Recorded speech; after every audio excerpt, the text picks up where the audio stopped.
We spoke to Chris Ryan just a little while ago about the Bay Bull standoff, and ladies and gentlemen, may I present none other than the man, the legend, Leo Crockwell himself is on the line. Leo Crockwell, how are you? Good evening, how do you do? Howdy do to you. What do you think of that book? And you? I don't like it at all. You don't? Are you serious, or are you pulling my leg? I am 100% serious. Why is that? Here's the thing now. Mr. Ryan's been on this show now 3 times this week. And before that book came out, I spoke to him, for instance, in the 29th of July. And he had it up on the website. So I said to him, he didn't even tell me. You know, he approached me back in October 2012 when I was incarcerated. He said, I'm thinking about writing a book. I said, on legal grounds, you have no business writing a book. I said, the standoff is inside the property is essentially, I said, a privacy matter. I said, when proceedings are over. I said, you have no standing in proceedings. You don't represent anybody. You're not getting my formal consent to write a book. So basically, you're outside the perimeter. I thank you for your support. I really do. I thank a lot of people. When it comes time to exploiting a person's name for your financial gain, I'm opposed to it. So he just kept on going anyway. And then I phoned the publisher, Franco Press. And I said, the Supreme Court Canada will state, I said, in a precedent-setting case, that it's only the accused who has the exclusive right to write the book. None of you people that are in proceedings. You have no standing in proceedings. And while Mr. Chris Ryan wants to give me support, that's fine, and a lot of other people do. But I said, I don't want to be exploited after the sentence is served and the thing is over. If I want to write a book about my memoir, which is mine, and that's what he's got on this book, Chris Ryan's memoir, a dialogue-driven account with no dialogue from Mr. Crockwell. And he's been on that show 3 times, but he has yet to say that Mr. Crockwell gave him consent to write that book. Well, the thing about this book, Leo, is the fact that the thing that I actually found interesting is it actually you are not a character in the book. There's nothing but respect that's given for you in the book. There isn't a quote from you in the book because you are spending the majority of it inside. And I also said at the end of the conversation with Chris that the epilogue portion and the way you rolled through the court system, I think there's another book here and another story to be told, and I think it should come from your lips. Have you ever considered doing just that?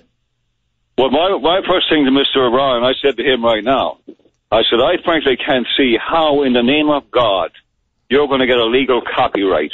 A copyright of what? You don't own the property. You had no business in putting a picture of the house on it. You didn't get consent from the owner. You didn't appear in proceedings.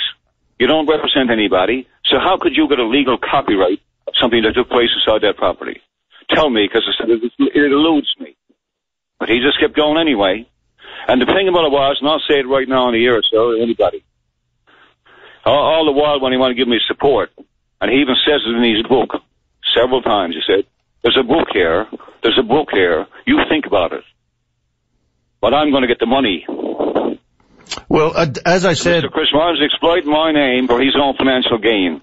Well, his story is pretty interesting, Leo. I mean, the fact that they were across the bay in a truck with some pretty high-end equipment and able to see all this from the outside, basically able to see what you weren't able, a lot of things that you weren't able to see. It merits the writing of the book because it is a big piece of the history of this province. It is that David Goliath story that we know and love. And I'll put it to you again, after with this book in the can and this book out on the market, are we going to look for something from Leo Crockwell? Because I know you're a smart man. As a matter of fact, I know you're above average a smart man, just from the little snippets of this story that I've managed to glean from the news media and from Chris Ryan. And it's time we may have sit down and we could all enjoy what your opinion was like and what happened to you during those 8 days.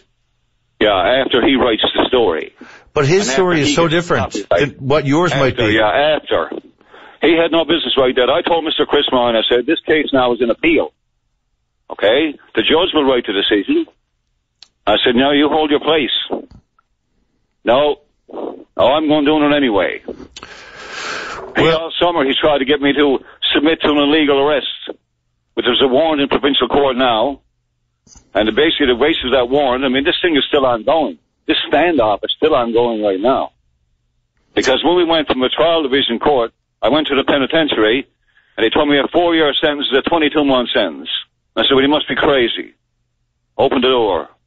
No, you have to make an application to legal aid, and you have to stay here 4 months longer, and we had to file the transcripts. I shouldn't have to file anything. It's on the warrant of committal right in front of you. 4 years, huh? Open the door. No. Then we had to go back to the court and ask the judge, is a 4-year sentence a 4-year sentence, Your Honor? Because all the lawyers in legal aid didn't know it. That's right. That's so then we got that. That's okay. So then we got to the next part. Yeah. And then the Justice Department lawyer said, it can't be a 4-year sentence, Your Honor, because if it is, he said, then the Crown can't make a probation order.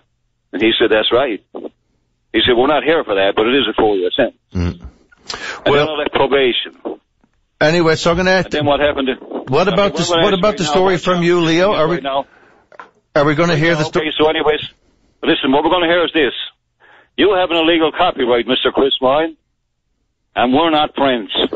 Well, there you go. You don't respect my privacy rights. Don't tell anybody we're friends, because he's been going around here all summer saying Mr. Crockwell getting consent. Well, that's a lie. You know what, Leo? I'm going to let you go, and I'm going to take one more caller. You can call me anytime about any topic. I would love to chat to you about something a bit more pleasant than this. What you're up to, what you're doing, where you're going.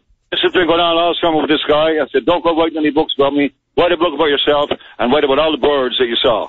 But stay out of people's personal lives. Anyway, Leo. Thank you very much, sir. You take care of yourself, bud. Bye-bye.